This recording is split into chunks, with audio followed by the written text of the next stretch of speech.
बिल्कुल जी। उज़मा, आपने जो शुरू में बात की है वायरस के हवाले से, और फिर मैं आरिफ निज़ामी साहब का भी कुछ जिक्र करूँगा।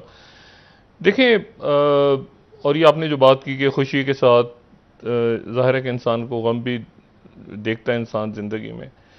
ये जो हम लोग अक्सर बात करते हैं ना कि जी हमारे पड़ोस में फलाना आदमी जो है वो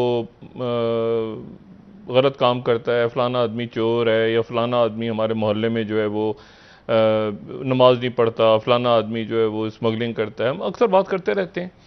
अब बात यह, उनको समझा सकते हैं, हम उनको बता सकते हैं, लेकिन हर शख्स ने जो है, हर शख्स ने मैंने कहीं सुना, कहीं पढ़ा कि हर शख्स ने अपना खुद हिसाब किताब देना है अल्लाह पाक को अपने अमाल का। वो शराब पीता था, नहीं पीता था, गुनाह करता था, स्मगलिंग करता था, चोर बाजारी करता था, क्या करता था, उसने खुद अपना हिसाब किताब देना है।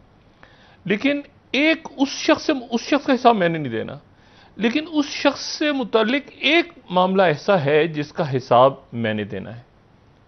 और वो ये हिसाब है कि अगर मेरे पड़ोस में, या अगर मेरे जानने वालों में, या मेरे आस पास किसी घर में कोई शख्स भूखा मर गया, या कोई शख्स बीमार रहा, और मैंने कहा कि यार ये तो ये जाने और इसका खुद नहीं, ऐसा नहीं है। कुछ चीज़ें ऐसी हैं जहां पर वो उसने अपना हिसाब देना है अल्लाह को, और कुछ चीज़ें ऐसी हैं जहां पर मैंने उस शख्स के बारे में अल्लाह को जवाब देना है कि मैंने जब वो भूखा था, जब वो बीमार था, या उसको ज़रूरत थी, बिल्कुल ठीक। तो मैंने क्या किया। तो हम लोग क्या करते हैं कि दूसरों के, हम अक्सर ऐसा होता है कि दूसरों की जो बुराइयों पे ज़्यादा नज़र रखते हैं और उनके फैसले करते रहते हैं, और हम ये बहुत कम करते हैं कि उनकी कोई मुसीबत या उनके कोई प्रॉब्लम्स हों, हम कहते हैं यार ये जाने और इसका, यार इसकी तो किस्मत ही ऐसी है।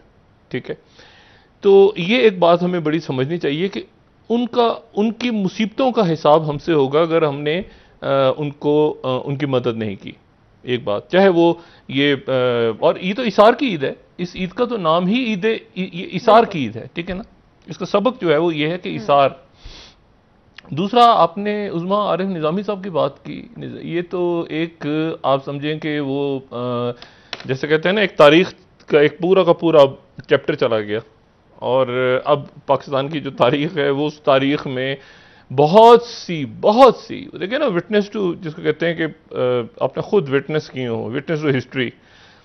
आरिफ निज़ामी साहब जो हैं वो तो विटनेस टू हिस्ट्री, और उन्होंने कोई किताब तो लिखी नहीं, कॉलम्स उनके आते थे, वो भी ज़ाहिर है कि जो कुछ वो जानते थे, जो कुछ बात उनके पास होती थी, जो खबर होती थी, तो वो तो कोई शख्स ऐसा मुकाबला नहीं कर सकता विटनेस टू हिस्ट्री का, जिसने वाक़यात अपने सामने होते देखे, और आरिफ निज़ामी साहब उनमें से एक थे। इंतहाई नफीस शख्स, और मुझे इल्म है कि पूरी दुनिया में, और लाहौर में, और पाकिस्तान में, जहाँ जहाँ भी जो शख्स आरिफ निज़ामी को जो मिला है ज़िंदगी में, या जो उनके साथ वक्त गुजारा है, चाहे वो शामी साहब हों, चाहे वो इरशाद आरिफ साहब हों, चाहे मुशाहिद हुसैन साहब, उनके बड़े करीबी दोस्त। मेरी जब ये आरिफ निज़ामी साहब का एक मामला हुआ, इनको नेशन किस, आपको पता ही है कि इनके थोड़ा सा घर में एक इशू था। हमीद निज़ामी साहब एक बड़ा नाम पाकिस्तान की सहाफ़त बिल्कुल। का, हमीद निज़ामी साहब और मीर खलीलुर रहमान साहब और ये सब, तो हमीद निज़ामी साहब के साहबजादे। लेकिन यह है कि वो जो अखबार था वो इनको नहीं मिला। नवाए वक्त, यानी ये नवाए वक्त के ये आप समझें कि इस वक्त ये मालिक थे असल में।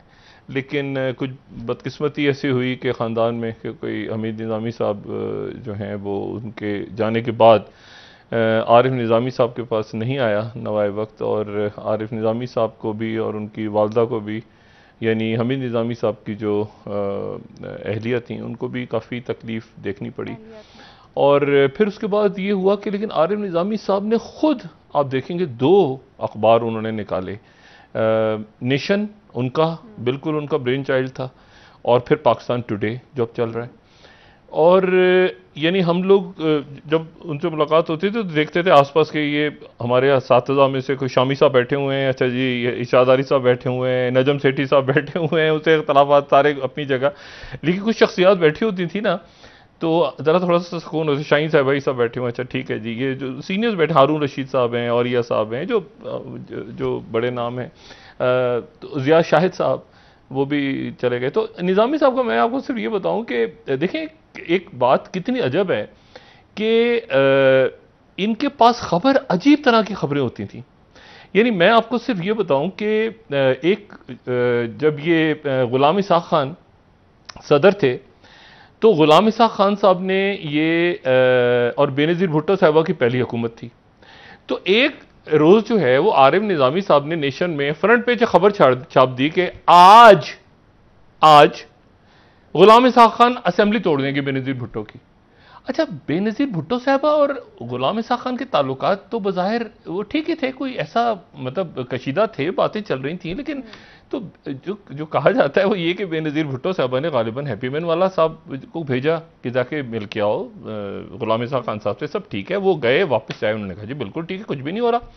अच्छा, काबीना का इजलास हुआ, उसके बाद खबर यह है कि बेनज़ीर भुट्टो साहबा की जो पहली हुकूमत थी, काबीना का इजलास हुआ, उसमें बहुत लोग सख्त गुस्से में आए और उन्होंने कहा कि आरिफ निजामी साहब के खिलाफ जो है कार्रवाई की जाएगी और इनके ऊपर जो है वो मतलब बड़ा सख्त जो है विस्तार वगैरह बंद कर, उस जमाने जो भी तरीका होता था। लेकिन बेनज़ीर साहबा जो थी उन्होंने कहा ये कैसे खबर लगा दी आरिफ ने। अभी भी खुद भी वाकई एक दफ़ा बताया मुझे, कहती आरिफ को मैं, लेकिन क्या हुआ कि शाम को अच्छा आरिफ निजामी साहब ने उस खबर में ना सिर्फ ये लिखा कि आज हुकूमत चली जाएगी, बल्कि उन्होंने अगली हुकूमत के नाम भी लिख दिए, केयर टेकर कैबिनेट के नाम भी लिख दिए कि ये वजीर, हाँ ये वजीर आजम है, ये उनका वजीर है, ये वजीर है, अब सुबह अच्छा आप बेनज़ीर भुट्टो बैठी हैं, गुलाम इसाक खान से बात हुई, उन्होंने कहा कुछ नहीं हो रहा, तो अजीब खबर है, इसको तो यहाँ पे तो क्या होता है वो लेटर वेटर भेजते हैं इनको और जुर्माना आयद करते हैं या पता नहीं क्या करते हैं। शाम को गुलाम इसाक खान साहब ने असेंबली तोड़ दी और असेंबली तोड़ दी। इंटरेस्टिंग जी। और बेनज़ीर भुट्टो साहबा जो हैं उनको तमाम इंटेलिजेंस अदारों की जो रिपोर्ट्स थी वो ये थी कि कुछ नहीं हो रहा।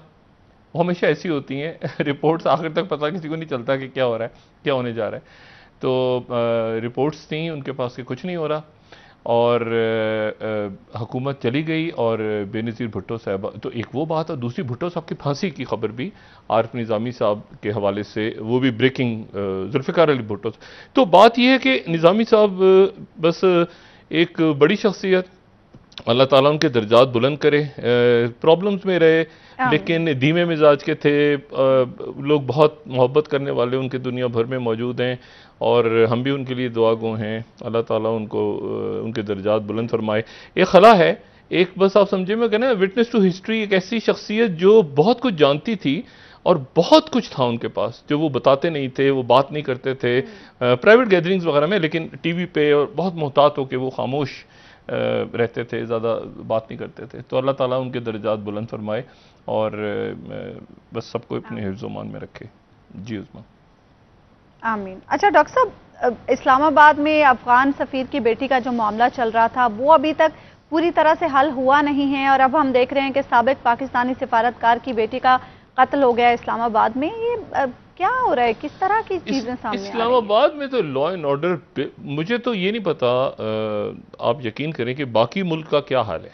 इस्लामाबाद में ये पिछले चंद महीनों के दौरान आप देखें, कभी कोई वीडियो आ जाती है, कभी जो है वो वीडियो वायरल हो जाती है, उस पर एक्शन होता है, फिर कभी कोई स्कैंडल्स आ जाते हैं, कभी कोई कत्ल हो जाता है, कभी कोई अगवा हो जाता है, कभी कोई जो है वो, ये तो वो हैं बातें जो कि मीडिया पे या सोशल मीडिया पे आ जाती हैं। इससे हटके क्या कुछ होता है हमने, और ये इस्लामाबाद में हो रहा है, इस कदर क्राइम बढ़ गया है।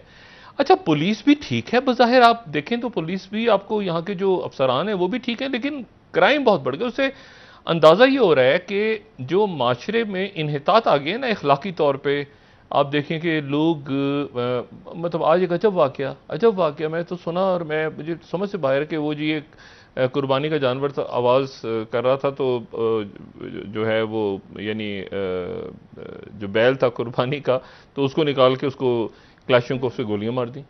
जिसका यानी अपने ही जानवर को गोलियां मार देंगे, ये शोर को पहले मुलाजमों से कहा को चुप करो, वो उन्होंने कहा जी जानवर है भी, ये शोर कर रहा है, तो देखो उसको गोलियां मार दी मालिक ने। तो मतलब लोग ऐसा लगता है कि वो जो है ना जहनी तौर पे कुछ कोई मामला बड़ा गड़बड़ हो गया है सोसाइटी में और हमें इससे निकलना होगा। हिजान सा है, लोग परेशान है, लेकिन बात यह है कि उस परेशानी में तो बहुत ज़्यादा तहम्मुल की ज़रूरत है। लेकिन इस किस्म के वाक़यात और फिर उसमें बेरोज़गारी भी शायद है, फिर लोग शॉर्टकट्स ढूंढ रहे हैं, जल्दी से ये हो जाए, जल्दी से ऐसे हो जाए, जल्दी से पैसे, उसमें ये जराइम बढ़ गए हैं बहुत ज़्यादा।